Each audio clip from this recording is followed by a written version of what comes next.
What are you dancing today, Peter?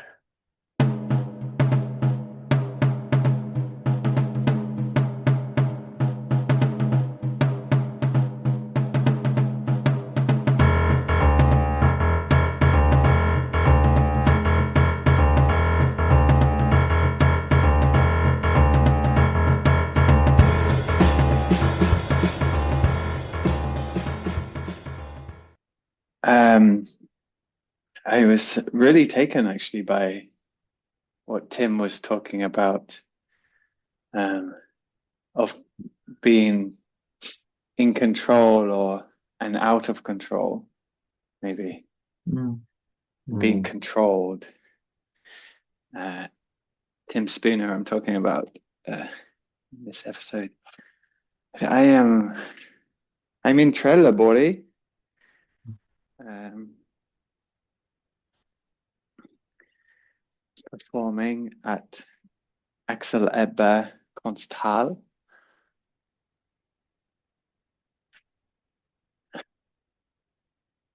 and I've been dancing in something I've been calling alongside, which comes from the work I do with babies. And I'm trying to sort of um, be be with and just listen before acting, maybe, or let listening be the action. And it's a sounding and movement practice uh, where I'm just trying to resonate with where I am audibly and physically in the space, with Mm. the gallery viewers and with the sculptures in the room, with the temperature, with the sounds. Mm. And here I'm looking out over the sea. So Trelleborg is near Malmo. I'm right by the ocean. What are you dancing today, Yari? I'm thinking I'm dancing resting to rest. I'm thinking I'm dancing also horizontality, I would say. Yeah. Yeah, like how the whole body behave differently when you're horizontal, and I mean, maybe with a with gravity, or how some joints might, relax in different way or have different pressure, Mm. but also the reconciliation, the reaffecting, sorry, the organs that reposition themselves because they're suddenly touching, Hanging. laying, Yeah. exactly, hanging in a different way. And the neck, also the head, for example. I'm thinking about that, how the head suddenly require me to use other muscles or to use more kind of neck muscles, more one side and the other, and the hips. I've been Uh, performing very horizontally yesterday, and I'm super aware how I'm not seeing. Like when we're vertical, it's like very attentive. I have a great vision of what's ahead of me, and I can mm, turn quite quickly and get a wider peripheral vision. Um, Whereas when I'm horizontal, um, I'm not going anywhere, or like my vision is very impaired. I usually looking at the floor. I'm open in other ways, by being horizontal. I start to have to tune in to my proprioception in a different way, like where my legs extend to, or um, where where my where my hearing and um, yeah. Do you think then there is the relation between control and verticality and horizontality? I mean, I'm thinking about the desires for control, even if they might even change in such a position. Yeah, true, true. I mean, definitely when I'm vertical, I'm I don't know why we don't talk about it more, but like I'm constantly shocked or I don't know how to deal with. I think that's more the issue of like standing is such, there's so many operations in the body that must happen to allow Mm, me to stand and stay stable mm, and to shift weight and not fall over or not fall over even just standing still. Whereas horizontally, mm, it still exists. I catch myself with my hands, maybe in my arms, but um, less so. Absolutely, the world of control in a horizontal position is is something that is more present. I find in myself, uh, but that's a very internal control, right?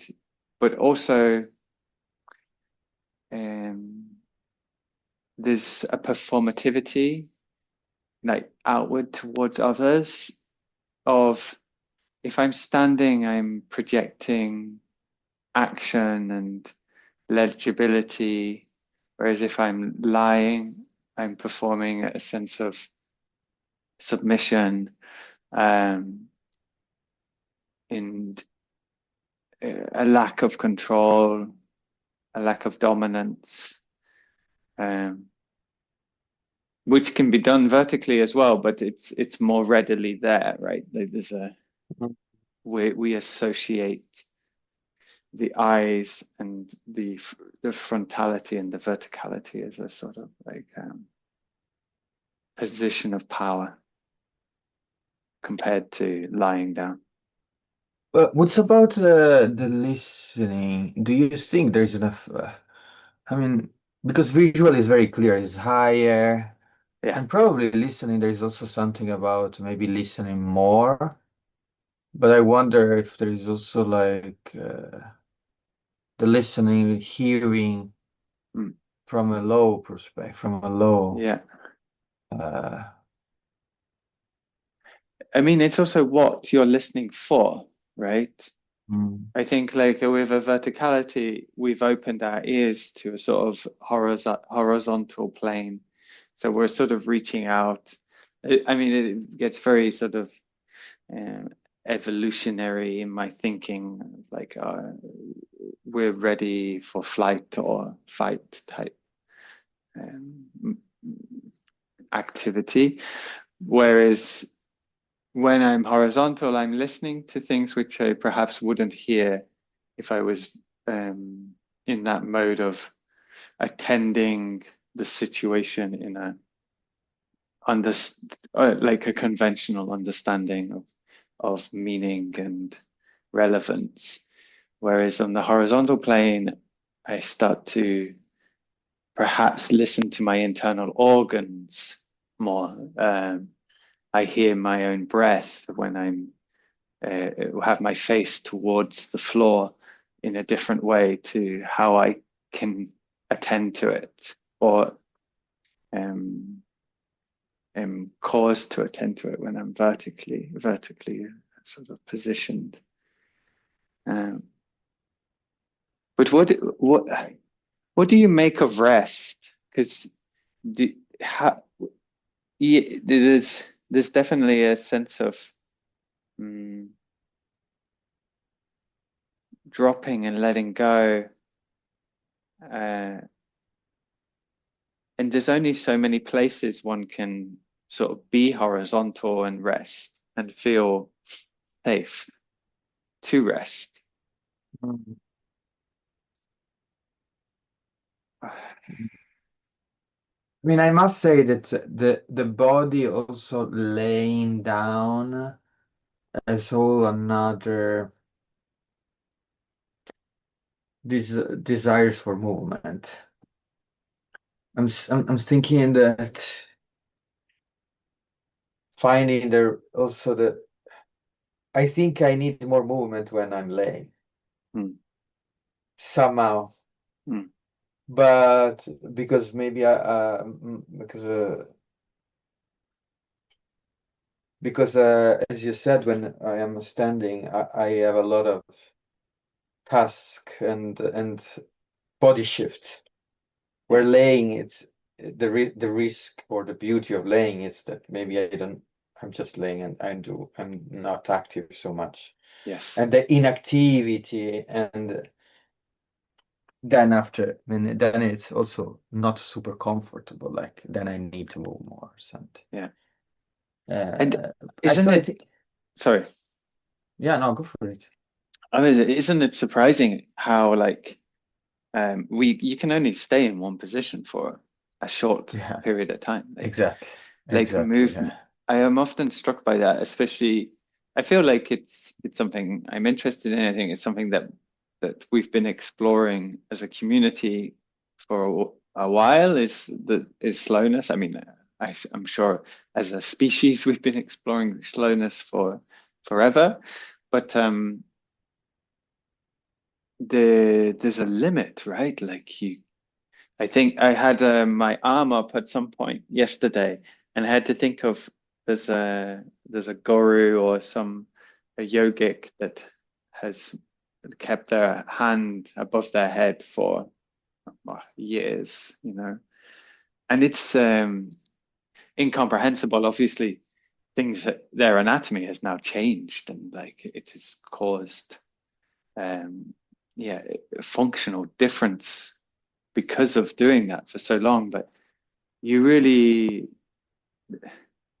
you really feel time when you start to try and stay in one position for longer than is comfortable, as you say. yeah, longer than what we are used to. Because I mean, when we stand, it depends on most of the people don't really even really feel Yeah. so much. But Uh, I think what I'm trying to say maybe is like you just said it now, like what we're used to. So yeah. there's like you know when people say I was speaking to some people yesterday who had watched the dance and they were saying, oh, um, they were saying, oh, I can't dance. I'm not very good at dancing. I'm a terrible dancer. And yet their baseline isn't stillness, you know, it's not moving. Not Right. that dance is only movement, um, but that's what we're talking about right now, right? Of like movement versus a position. Uh, so there's the baseline is what we're used to is already in movement. So there's already a relationship to movement and stillness, like a temporality, a rhythm, a physical configuration, a tonality, a physicality, or maybe even a performativity that that is a baseline just through all activity. And I think that's really striking to me. As dancers, we don't start from zero and then start adding movement. It's not like a blank canvas. It's as though if we were use the analogy of a blank canvas, it would be as though the canvas is already moving, it's already shifting. Um, and of course, a blank canvas is also not ever blank. It has texture, it has difference and quality of its own. But you know what I mean? Hmm. This is, Uh, I'm often struck by that.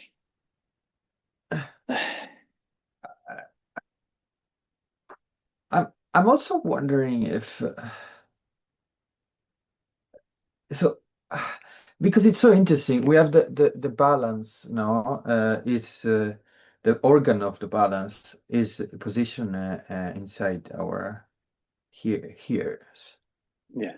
and I tried my best to understand is there is a correlation between hearing and balance. Mm, Apparently there is really not, although there is effect. There is, for sure there is some affection. There is some yeah. effect, Yeah. but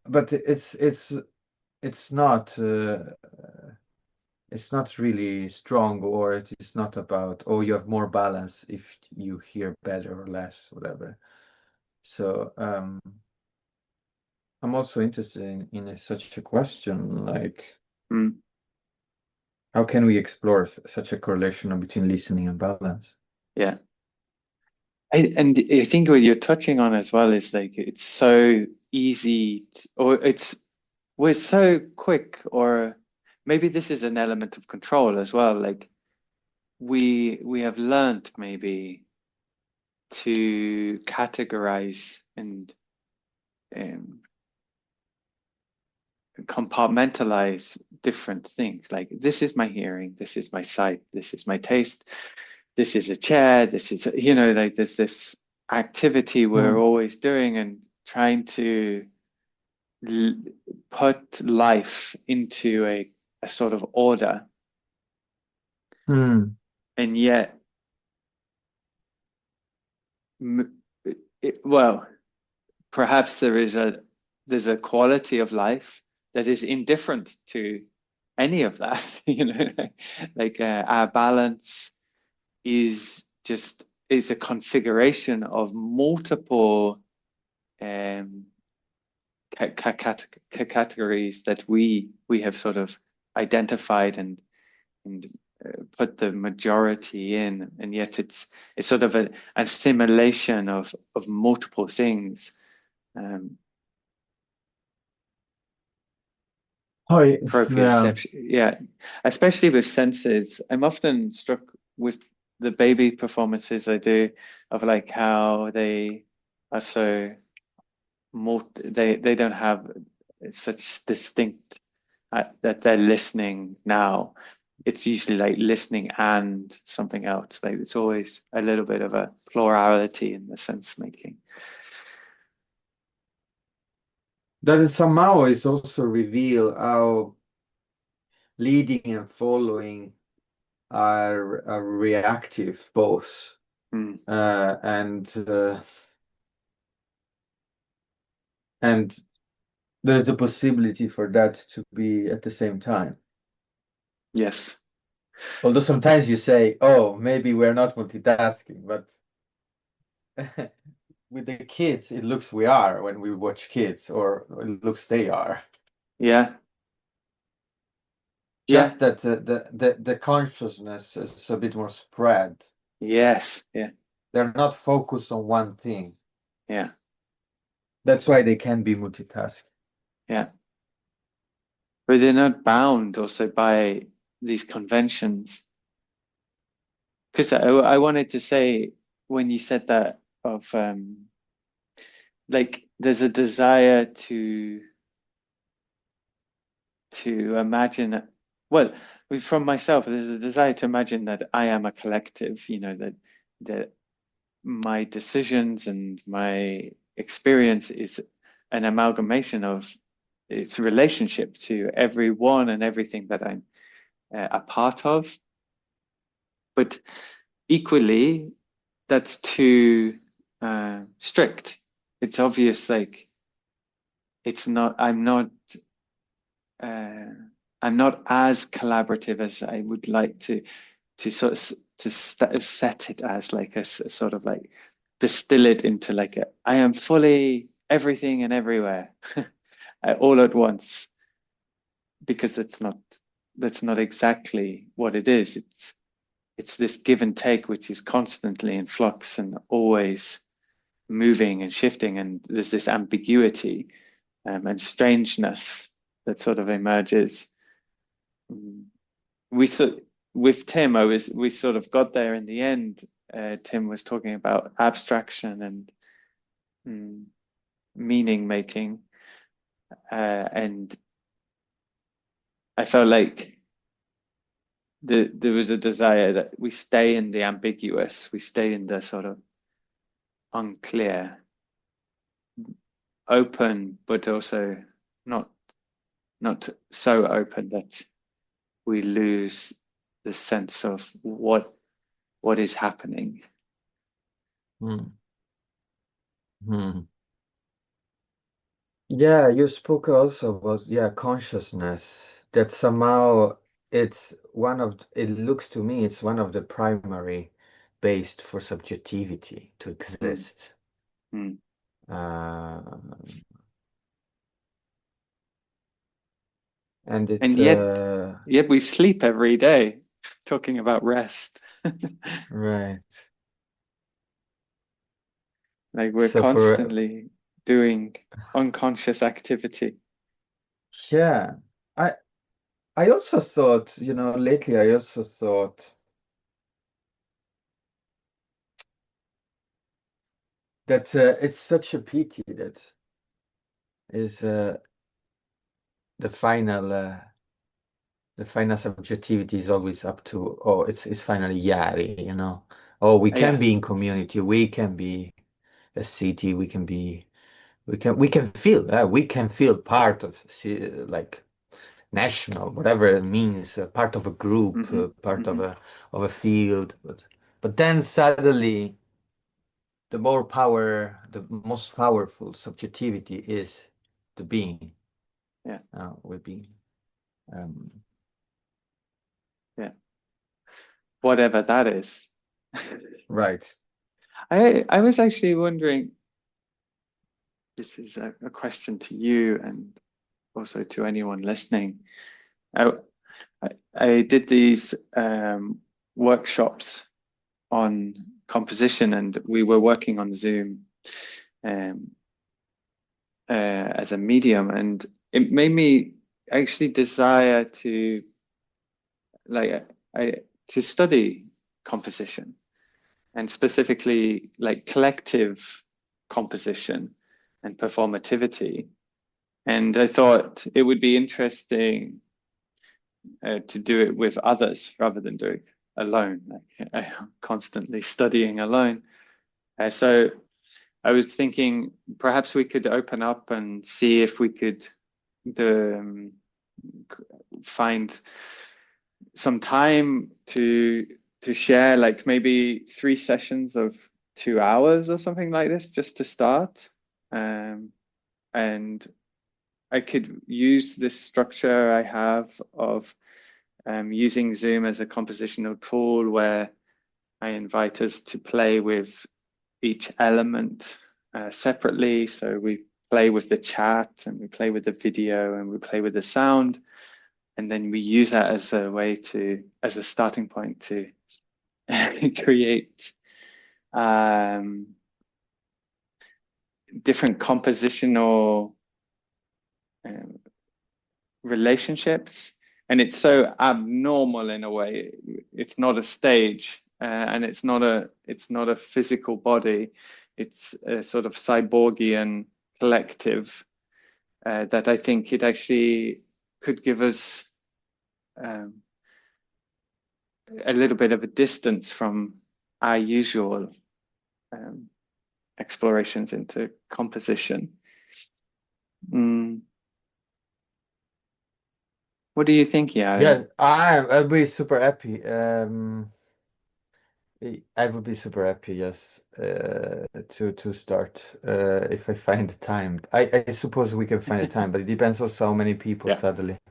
Because Yeah. if we are 10 people, I might have less possibility. I don't know, I'm just thinking. Because to find my time, I maybe have also only a few little spots every week or something like that. Yeah. But May, I'm a bit more free than April, for example. So, But I think like this. we could do many small studies with different people, Yeah. So if anyone is interested, and the dates we find in the beginning for the majority don't work for everyone, we can find another time and Yeah. hopefully find another way. It sounds great. And it sounds great to explore sort of also collective consciousness through composition. And when I'm thinking about composition, I'm thinking also about patterns making as a organizational tool. Mm. I mean, in nature, it's so strong, but not only like generally, like we constantly create common patterns or Yeah. system of thought that are um, compositional in that sense. So, Yes. in my yeah, it's exciting, and also the distance, no? Hmm. Because I mean, if we are on Zoom, there is something about distance somehow, and Yeah. proximity through images. Yeah. And I think what's nice with Zoom is, unlike in a dance studio, you have the option to mute or turn off the camera and then expose things um, quite controlled in a way, or more analytically, because you're not constantly exposed. So there's this like ability to really break down what is what are we working with and to experiment with it. It's such a strange form, actually, being at distance and together at the same time.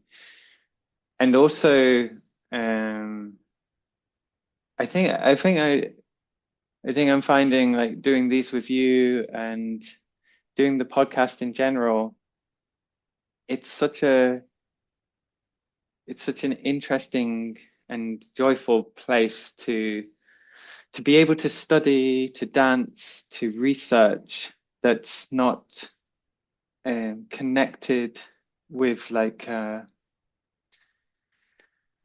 with an economy of, like, I have to do this to earn money, to fulfill funding criteria or obligations to venues, and that there's a that it's like it's free. Like, we'll make it work as we need, and like we were saying about finding dates, like we'll it'll we'll, you know it should be mm, negotiable, because it's so few parties involved compared to most other work.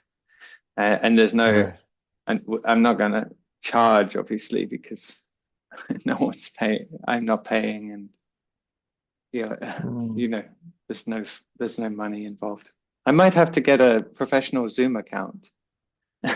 Ah, With that, that's fine. Uh, that's a cost that could be fun to try and pay for. Now we're getting into the economic yeah, we necessities. We rarely with all talk the about this. I think we do very often actually. Every time where there is a glitch of technology, we're like, and there is a lot of glitch, definitely.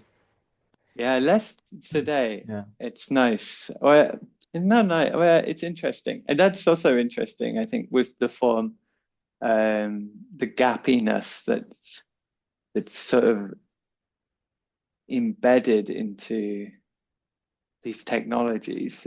It it amplifies the gappiness of communication in general, I believe. Yeah. It made me think also that with Team, you recorded two times, Yeah. exactly for that problem, technological problem. Yeah.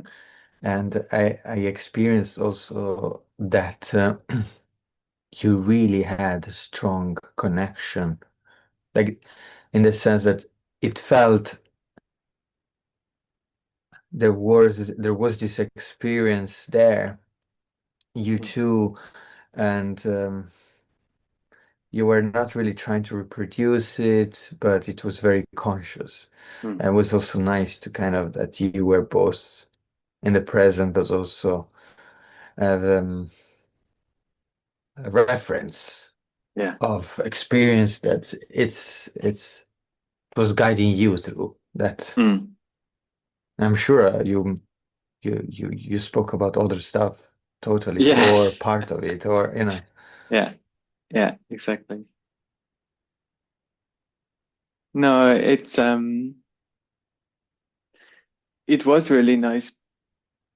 I felt like there was I don't want to say uh, like a friendliness. That's what I wanted to say. But it's not like there's no friendliness when I just do it once. But there was a more greater familiarity because we had done it once, and we'd done it once, not knowing we were going to do it again. It wasn't like a rehearsal.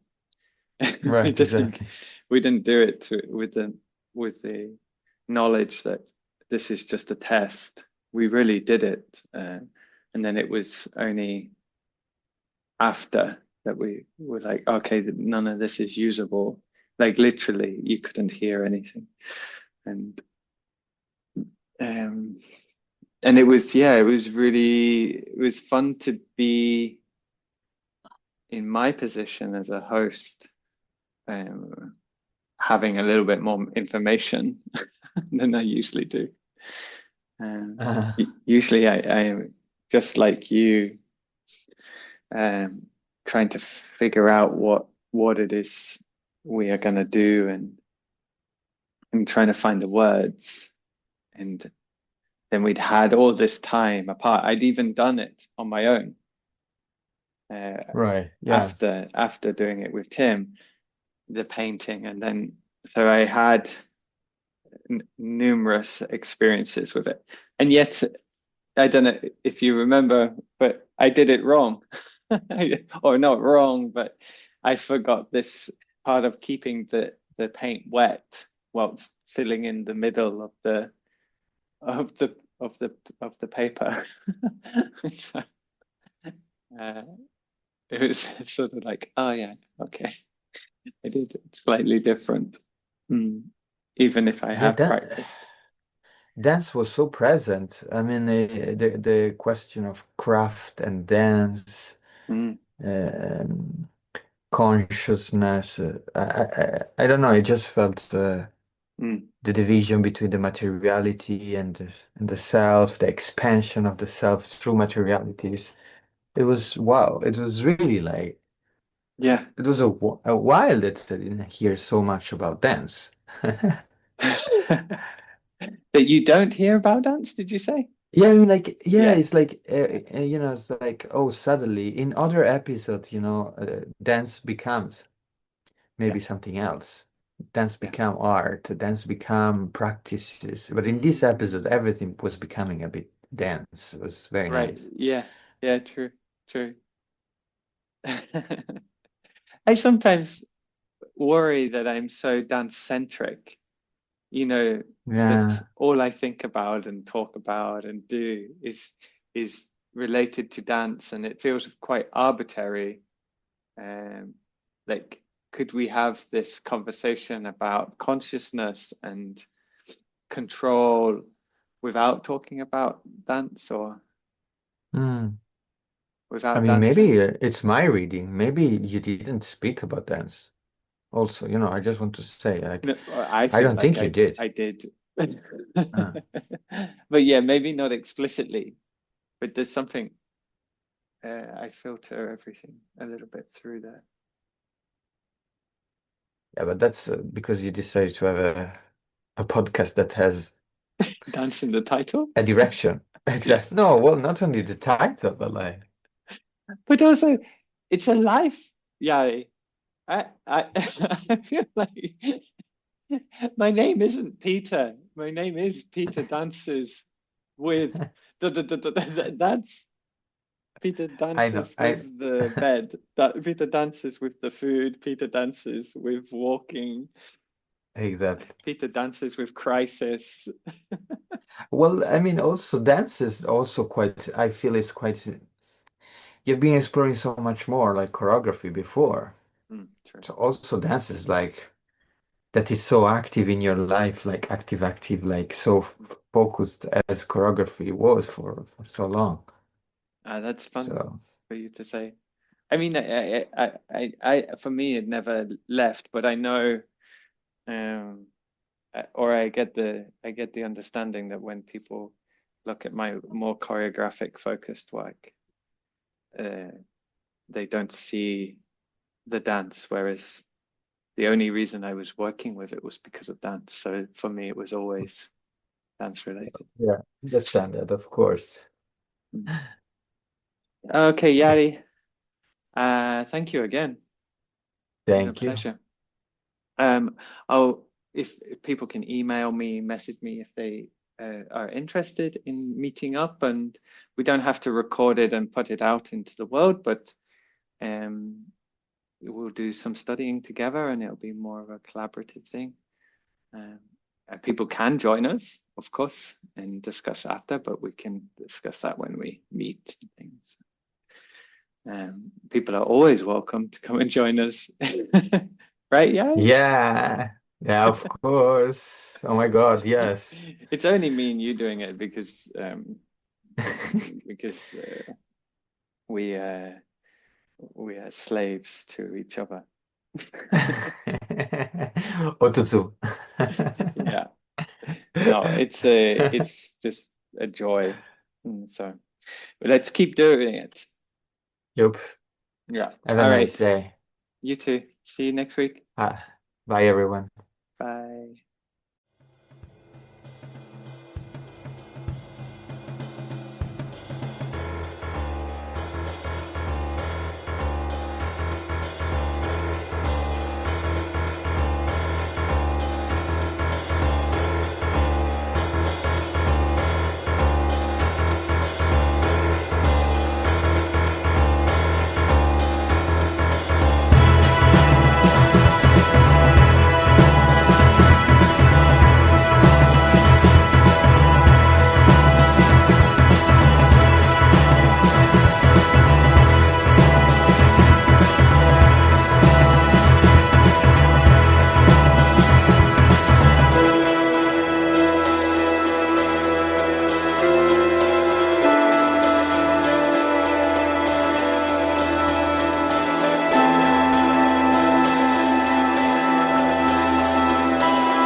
Hi, thanks for listening. If you can support the podcast, please go to paypal.me/dancepeter. I'm just looking for a little bit of funding to help support the cost of the hosting. I hope you enjoyed the episode. Thank you so much.